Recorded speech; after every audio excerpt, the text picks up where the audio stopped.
y'all don't know how many times I've been trying to film this. Well, like the YouTube people that do this full time and are so like really good at this, it's so hard to get the right angle. See, look, my door's open. I forgot to close it. So I think I'm gonna talk about plants today. I get on Instagram. I really like to just post about plants that I'm really, I mean that I've gone through life with, or just have been working with at home, or one of my first plants. I usually get questions from my friends that, hey, like, what's the plant that you think that would be great or would be best to start off with, or what's a small plant that I can, you know, grow in my room, or what's an easy small plant that I can deal with. So with me, I personally really like pothos. It's like the first plant that I tried when I was first out, like the first time I was trying to get into plants and take care of them and like really actually caring about them. They are very, I mean, I feel like they're super easy. They are viney plants, you can see. I feel like you can control how big or little you want them. So when I got this pot, I really liked the design of it, honestly. I was like, it's super cute, but I know this plant really likes to just grow viney or like overtake the view of the plant. So I was just trimming it and keeping it at this size, like right here, right? But now recently I've just been letting it do its thing. I haven't been cutting it, and it's just starting to grow its vines and like spill over the pot, right? I think it's just like a super simple plant. It's really pretty. It's sometimes there's different types. There's like bright neon looking ones, or like this one up here I have hanging up here. Let me show you. This one is another, I guess, type, or in this family region type of thing, and I really like the texture of this one. Usually, at least for me, when I first saw this plant, I was like, it's so kind of boring looking, or I just wanted to get into more unique looking plants, because it's exciting for me, or it was exciting to just, you know, it's beautiful, and I was just like, I don't really like the look of this. So there's different types in this family. And again, you can control the growth of it, or you can trim off if it's too long. Again, if you wanted to, you can cut this part off and just keep it at a small size, or you can just let it, literally, I've seen other people spill all the way down. So this one I'm letting it grow its viney self, because I have it up here on this shelf that I made. And I just like that look. I don't know if you can see. So I recently just put up these shelves, and I just wanted a viney plant spilling over on there. So I think that's cool. This plant is very, well, I didn't really show you, but I really like how it's got like a velvety texture or suede texture to it. And if you look closely, this has like it looks like a silver glitter on the plant. So it's really pretty and unique, and look, new little babies are growing here. So this is really like doing super good. She's not like some plants, they are super picky and sensitive. Some plants don't like wind on them. I have a fan in my room that we always have on because Andy just gets hot in the middle of the night, but that one is doing totally fine up there. So if you want a easy, low maintenance, you can forget to water it type plant, I think this is the best one. And then you can still determine what size you want it, or how small or big you want it. You can split it up, and you can do a lot with this plant. So this is my top one that I would recommend. I sound so like professional. Um, and then I guess I really wanted a plant that was more, I mean, like the Instagram plants. Like it's really, I really like the uniqueness of plants, and that really what catches my eye to it. And then dumbingly, I either let the plant die because I don't know or didn't do enough research on it, but I think that's the best way to learn. I got this one. It obviously this one gets super big. It's called a pilea, and they can get super big, big and beautiful. And I personally think that it's one of the easy plants to care for, to start off with. Um, Again, it starts off small and you can get big as you want. You can start growing babies. It usually grows babies at the bottom, but mine has been right there. I don't know if you can see. Right there. And it's just so, it's honestly easy. And it's so unique looking too. So yeah, I think honestly my best advice when someone wants to get into plants, get them as babies, like the baby size or baby version of it, and you can literally grow with it. You can learn what it likes, what it doesn't like, and then honestly, if you kill it, it won't be an expensive loss. Usually nurseries sell plants by the pot size or the nursery pot size.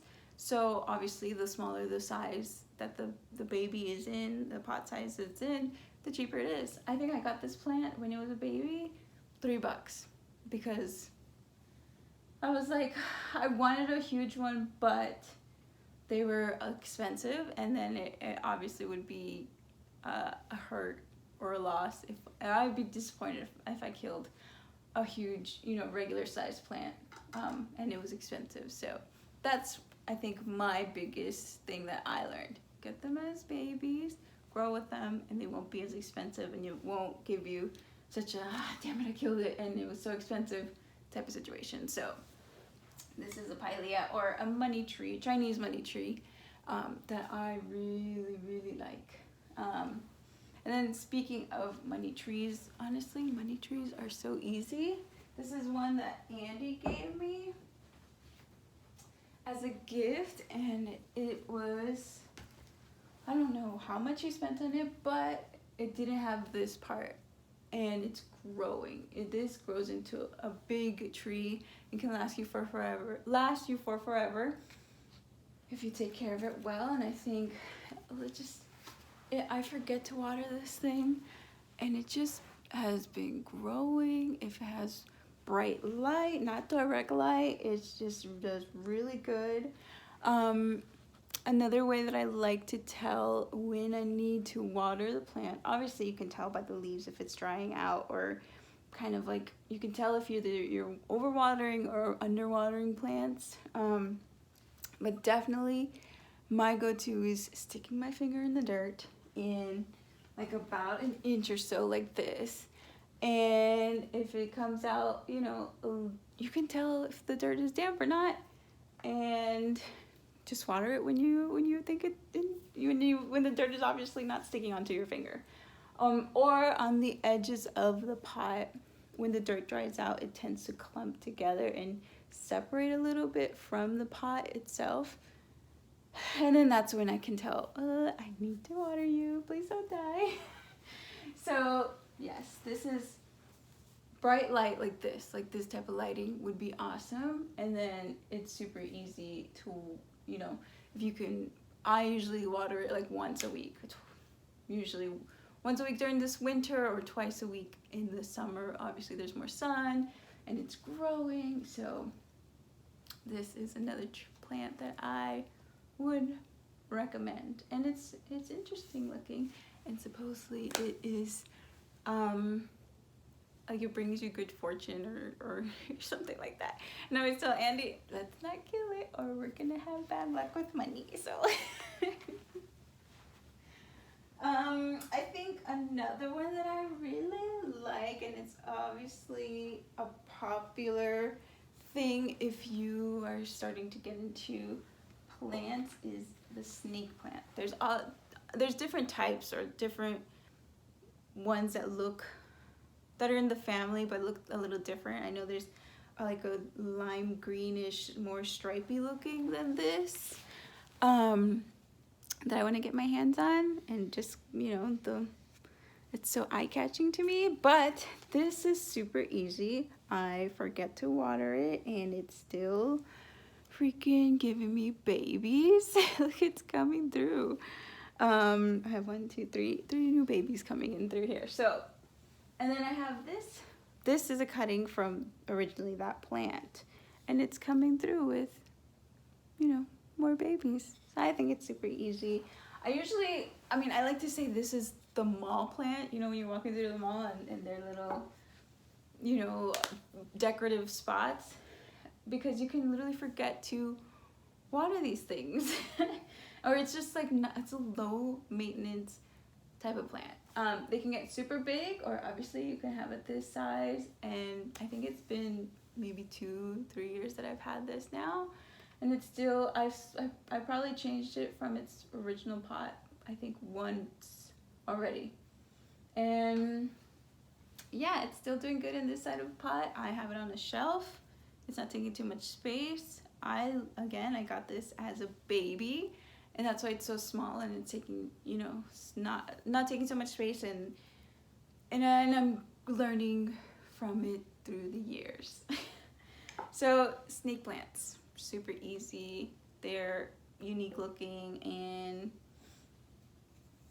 then it just works. It works itself out. It's not like a freaking fiddly fig or something that's so sensitive to everything. And then let's see, I think that's it. I think I went through my rounds. Another way I really like to, I guess, decorate with my plants is propagating them. This is the pothos that I have. Remember the silver one, the one with the glitter that I showed y'all? And it's finally growing some roots. I don't know why I originally really got into plants, man. I guess have felt like a spiritual connection with it. Just, I guess, in awe on how God works, and how he's just so creative or unique to like the design of these things. And how they like clean the air, or just, you know how plants or trees and stuff really save if there's flooding, you know. But I really like seeing the stages of its growth, and that's why another reason why I like putting them in glass, so I can just see the process and just be fascinated by it. Am I nerding out? Do I sound like a nerd yet? But I just love it. It's just, I think it's just so unique looking and just fun and stress reliever. So that's why I really got into it. It's really pretty to decorate, and just seeing that process. So I think that is my advice if you want to get into it, if you want to start off. Again, if you can get plants at their baby size self, they are cheaper that way, and then you can grow and learn with the plant, and if you do end up killing it, you didn't waste money, and it wasn't a big plant that, you know, lost its life. And yeah, I think that's it. I hope it helps. I hope you guys do get into it. A lot of people have been saying, hey, I really started, obviously maybe because of quarantine and it's something to do, but a lot of people are telling me, yeah, you kind of like made me want to get into it, or inspired me and stuff. So I think that's really cool that people are getting into it and get excited over it. So thanks for watching here. That cliche saying, but thanks for stopping by. I'll see you later.